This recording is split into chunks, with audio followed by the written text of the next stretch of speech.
Salam sejahtera Malaysia, denyut nadi suara rakyat bergema di channel ini.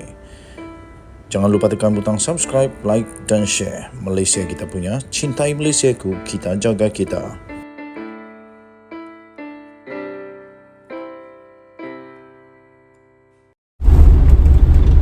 Salam sejahtera Malaysia, denyut nadi suara rakyat bergema di channel ini. Inilah pengalaman paling seronok dalam setiap manusia yang ada kereta. Mencari parking di mana? Di hospital. Parking di hospital memang parah. Susah cari parking. Ini saya rasa kali ke 18 juta sudah saya pusing-pusing. Tapi biasalah, kena bersabar, banyakkan bersabar. Tapi kita akan pasti dapat jumpa juga. Pelan-pelan, bersabar, hati-hati. Okey, isu tentang rayuan Datuk Seri Najib Tun Razak yang masih sampai sekarang ini masih menjadi misteri. Tetapi akhirnya satu demi satu dirungkaikan sebab musabab mengapa Najib Razak belum lagi diampuni, belum lagi dibincangkan dan sebagainya. Kali ini tuan-tuan dan puan yang dihormati sekalian, seorang seorang peguam kanan yang amat berpengalaman di Malaysia pula tampil memberikan penjelasan, tampil memberikan kenapa sebab musabab yang paling betul, paling logik mengapa Najib masih belum lagi dapat dibincangkan dia punya pengampunan. Rupanya begini ya, rayuan pengampunan Najib tak dibincang sebab perlu ikut giliran. Itu kata peguam kanan yang sangat terkenal di seluruh Malaysia, iaitu Hanif Katri, Muhammad Hanif Katri. Menurutnya, sekiranya permohonan pertama yang dilakukan oleh Najib pada 2 September yang lalu ditolak atau tidak dilayan, beliau masih boleh membuat permohonan semula untuk kali kedua. Beliau masih lagi boleh membuat permohonan kedua untuk kali kedua sekiranya permohonan yang pertama itu ditolak atau tidak dilayan. Jadi peguam kanan yang terkenal di seluruh Malaysia, saya fikir untuk semua yang memang suka ikut perkembangan politik, terutamanya Tun Mahathir, mereka kenal siapa ini Muhammad Hanif Katri. Okey. Rayuan pengampunan oleh bekas Perdana Menteri Datuk Seri Najib Tun Razak masih tidak dibincangkan.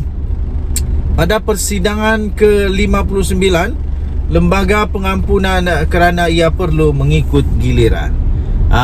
Betul lah tu. Ini bukan pasal salah guna kuasa kah, dendam politik kah, bukan. Tapi ini sebenarnya kerana ikut giliran lah. Ikut turn lah. Peguam kanan Muhammad Katri Abdullah berkata, ini kerana masih terdapat banyak lagi sebenarnya permohonan pengampunan lain yang perlu dibincangkan oleh lembaga tersebut. Jadi ikut turn lah. Ikut turn siapa yang dulu, siapa yang ke belakang.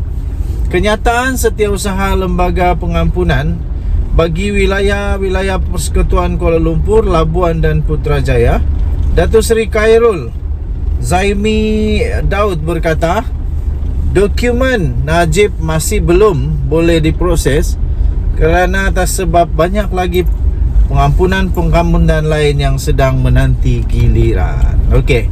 Jadi itulah sebab dia ya, tuan-tuan dan puan-puan, kerana permohonan Najib perlu ikut giliran. Lagi pula Najib baru berapa bulan di penjara. Jadi mungkin agak tak adil lah. Agak tak adil bagi undang-undang di Malaysia kalau Najib di penjara baru berapa bulan keluar. Sebab ada proses-proses dalam lembaga pengampunan. Perlu lihat perkembangan, perlu lihat dia punya perubahan di penjara. Dah bertobatkah belum? Semua itulah perlu dilihat. Okey, denyut nadi suara rakyat bergema di channel ini. Jangan lupa untuk tekan butang subscribe, like dan share. Malaysia kita punya, cintai Malaysia aku, kita jaga kita. Saya pusing-pusing jurus cari parking Mana tahu nanti pusingan ke 18 juta saya dapat sudah parking, syukur. Haha.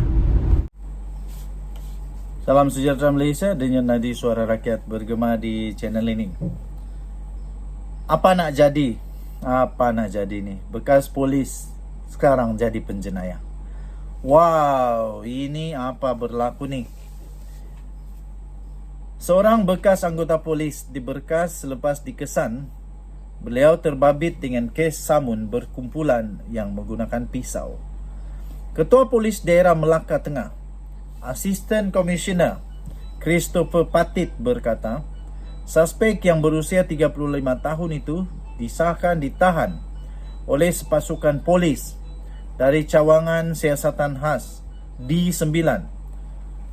Ibu pejabat polis daerah IPD Melaka Tengah di sebuah rumah di Tangga Batu, Tanjung Kling di sini jam 12 tengah hari semalam. Menurutnya, suspek yang berusia 35 tahun itu dikatakan telah menyerang seorang penjual sayur berusia 25 tahun ketika mangsa sedang meletakkan kenderaan di hadapan rumah di Taman Bukit Cheng Sabtu lalu.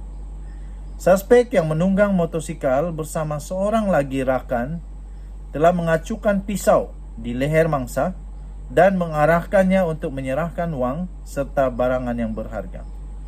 Akibat kerana terlalu ketakutan, mangsa itu telah menyerahkan wang tunai sebanyak RM400 dan telefon bimbit. Sejurus menerima laporan dibuat mangsa pada jam 1 pagi pada hari kejadian, sepasukan pegawai dan anggota polis IPD Melaka Tengah segera menjejaki suspek.